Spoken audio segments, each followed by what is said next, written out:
King Nebuchadnezzar, to all peoples, nations, and languages that dwell in all the earth, peace be multiplied to you. It has seemed good to me to show the signs and wonders that the Most High God has done for me. How great are his signs, how mighty his wonders. His kingdom is an everlasting kingdom, and his dominion endures from generation to generation.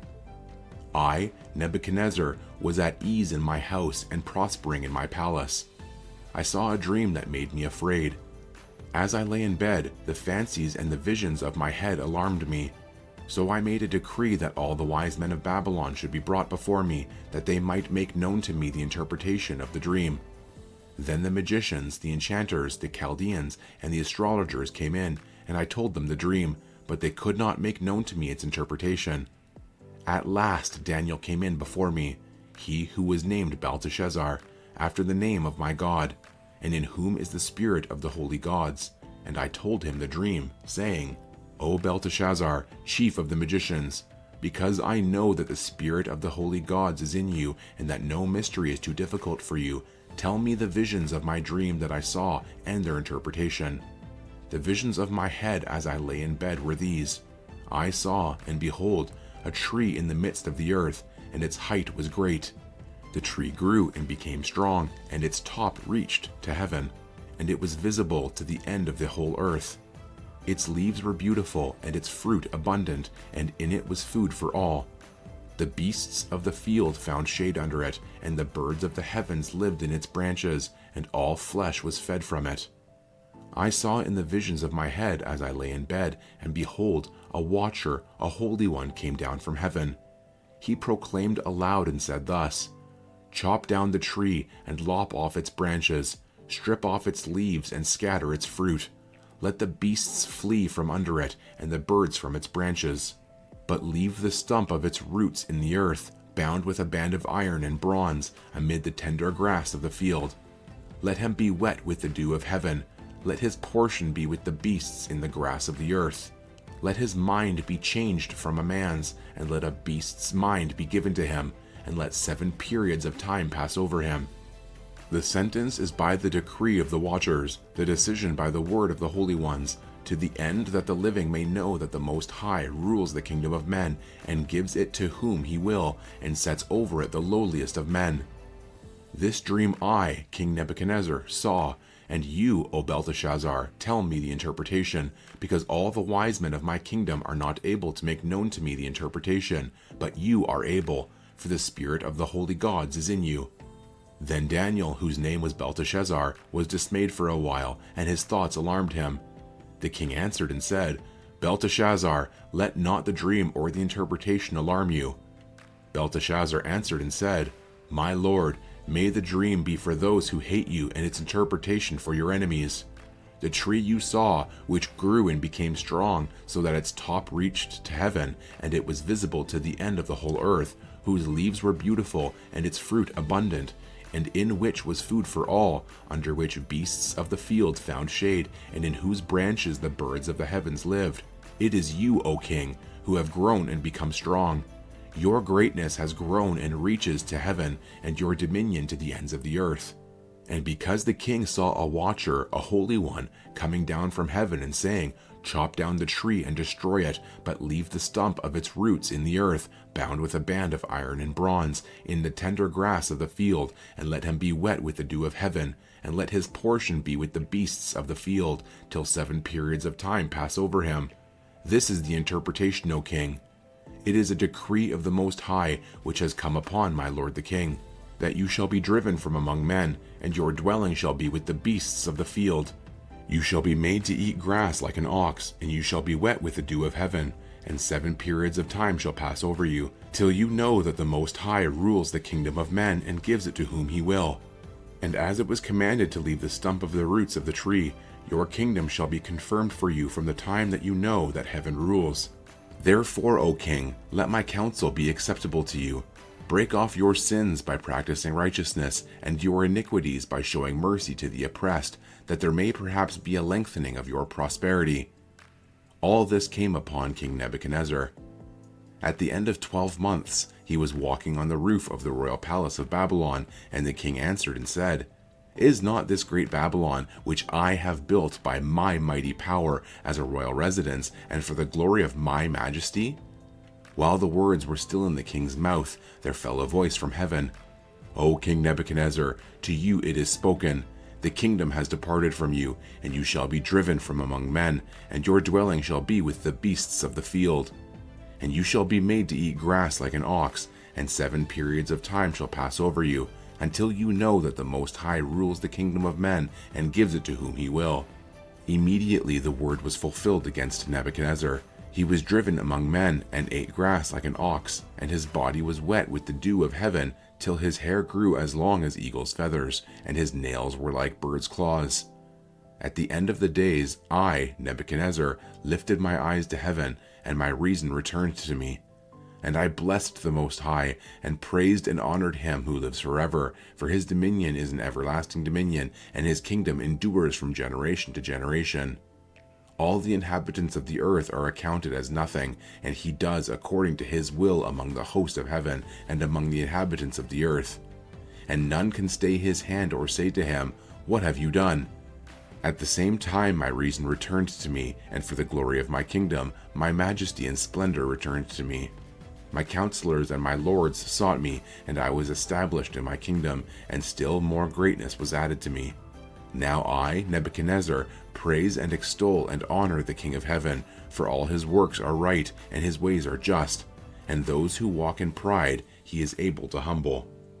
King Belshazzar made a great feast for 1,000 of his lords, and drank wine in front of the 1,000.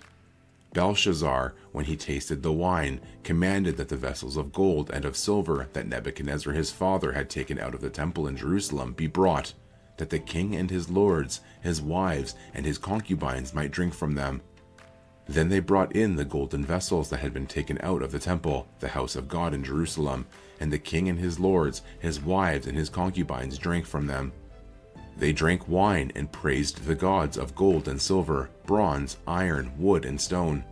Immediately the fingers of a human hand appeared and wrote on the plaster of the wall of the king's palace, opposite the lampstand. And the king saw the hand as it wrote.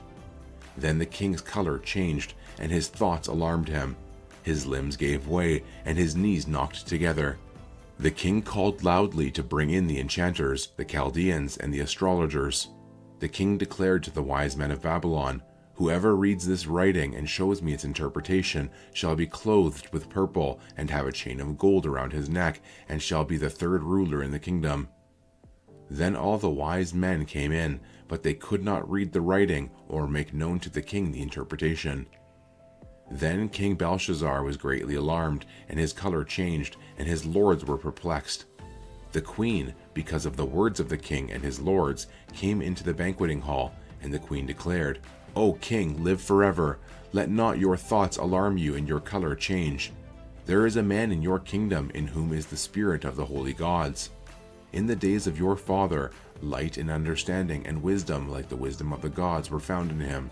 And King Nebuchadnezzar your father the king, made him chief of the magicians, enchanters, Chaldeans, and astrologers, because an excellent spirit, knowledge, and understanding to interpret dreams, explain riddles, and solve problems were found in this Daniel, whom the king named Belteshazzar. Now let Daniel be called, and he will show the interpretation." Then Daniel was brought in before the king. The king answered and said to Daniel, "You are that Daniel, one of the exiles of Judah, whom the king my father brought from Judah. I have heard of you that the spirit of the gods is in you, and that light and understanding and excellent wisdom are found in you. Now the wise men, the enchanters, have been brought in before me to read this writing and make known to me its interpretation, but they could not show the interpretation of the matter. But I have heard that you can give interpretations and solve problems. Now if you can read the writing and make known to me its interpretation, you shall be clothed with purple and have a chain of gold around your neck, and shall be the 3rd ruler in the kingdom." Then Daniel answered and said before the king, "Let your gifts be for yourself, and give your rewards to another. Nevertheless, I will read the writing to the king and make known to him the interpretation. O king, the Most High God gave Nebuchadnezzar your father kingship and greatness and glory and majesty. And because of the greatness that he gave him, all peoples, nations, and languages trembled and feared before him. Whom he would, he killed, and whom he would, he kept alive. Whom he would, he raised up, and whom he would, he humbled. But when his heart was lifted up, and his spirit was hardened, so that he dealt proudly, he was brought down from his kingly throne, and his glory was taken from him. He was driven from among the children of mankind, and his mind was like that of a beast, and his dwelling was with the wild donkeys. He was fed grass like an ox, and his body was wet with the dew of heaven, until he knew that the Most High God rules the kingdom of mankind, and sets over it whom he will. And you, his son, Belshazzar, have not humbled your heart, though you knew all this, but you have lifted up yourself against the Lord of heaven. And the vessels of his house have been brought in before you, and you and your lords, your wives and your concubines have drunk wine from them. And you have praised the gods of silver and gold, of bronze, iron, wood, and stone, which do not see or hear or know, but the God in whose hand is your breath, and whose are all your ways, you have not honored. Then from his presence the hand was sent, and this writing was inscribed. And this is the writing that was inscribed: Mene, Mene, Tekel, and Parsin. This is the interpretation of the matter. Mene, God has numbered the days of your kingdom and brought it to an end. Tekel, you have been weighed in the balances and found wanting. Perez, your kingdom is divided and given to the Medes and Persians. Then Belshazzar gave the command, and Daniel was clothed with purple. A chain of gold was put around his neck, and a proclamation was made about him, that he should be the third ruler in the kingdom. That very night, Belshazzar the Chaldean king was killed, and Darius the Mede received the kingdom, being about 62 years old. It pleased Darius to set over the kingdom 120 satraps, to be throughout the whole kingdom, and over them 3 high officials, of whom Daniel was one, to whom these satraps should give account, so that the king might suffer no loss. Then this Daniel became distinguished above all the other high officials and satraps, because an excellent spirit was in him. And the king planned to set him over the whole kingdom. Then the high officials and the satraps sought to find a ground for complaint against Daniel, with regard to the kingdom, but they could find no ground for complaint or any fault, because he was faithful, and no error or fault was found in him. Then these men said, "We shall not find any ground for complaint against this Daniel, unless we find it in connection with the law of his God." Then these high officials and satraps came by agreement to the king and said to him, "O King Darius, live forever." All the high officials of the kingdom, the prefects and the satraps, the counselors and the governors are agreed that the king should establish an ordinance and enforce an injunction that whoever makes petition to any god or man for 30 days, except to you, O king, shall be cast into the den of lions. Now, O king, establish the injunction and sign the document, so that it cannot be changed, according to the law of the Medes and the Persians, which cannot be revoked. Therefore King Darius signed the document and injunction. When Daniel knew that the document had been signed, he went to his house, where he had windows in his upper chamber open toward Jerusalem. He got down on his knees 3 times a day and prayed and gave thanks before his God, as he had done previously. Then these men came by agreement and found Daniel making petition and plea before his God. Then they came near and said before the king concerning the injunction, "O king, did you not sign an injunction that anyone who makes petition to any god or man within 30 days except to you, O king, shall be cast into the den of lions?" The king answered and said, "The thing stands fast, according to the law of the Medes and Persians, which cannot be revoked." Then they answered and said before the king, "Daniel, who is one of the exiles from Judah, pays no attention to you, O king, or the injunction you have signed, but makes his petition 3 times a day." Then the king, when he heard these words, was much distressed, and set his mind to deliver Daniel. And he labored till the sun went down to rescue him. Then these men came by agreement to the king and said to the king, "Know, O king, that it is a law of the Medes and Persians that no injunction or ordinance that the king establishes can be changed." Then the king commanded, and Daniel was brought and cast into the den of lions. The king declared to Daniel, "May your God, whom you serve continually, deliver you." And a stone was brought and laid on the mouth of the den, and the king sealed it with his own signet and with the signet of his lords, that nothing might be changed concerning Daniel. Then the king went to his palace and spent the night fasting. No diversions were brought to him, and sleep fled from him. Then at break of day the king arose and went in haste to the den of lions. As he came near to the den where Daniel was, he cried out in a tone of anguish. The king declared to Daniel, "O Daniel, servant of the living God, has your God, whom you serve continually, been able to deliver you from the lions?" Then Daniel said to the king, "O king, live forever. My God sent his angel and shut the lions' mouths, and they have not harmed me, because I was found blameless before him, and also before you, O king, I have done no harm." Then the king was exceedingly glad, and commanded that Daniel be taken up out of the den. So Daniel was taken up out of the den, and no kind of harm was found on him, because he had trusted in his God. And the king commanded, and those men who had maliciously accused Daniel were brought and cast into the den of lions, they, their children, and their wives. And before they reached the bottom of the den, the lions overpowered them and broke all their bones in pieces. Then King Darius wrote to all the peoples, nations, and languages that dwell in all the earth, "Peace be multiplied to you. I make a decree that in all my royal dominion people are to tremble and fear before the God of Daniel, for he is the living God, enduring forever. His kingdom shall never be destroyed, and his dominion shall be to the end. He delivers and rescues. He works signs and wonders in heaven and on earth. He who has saved Daniel from the power of the lions."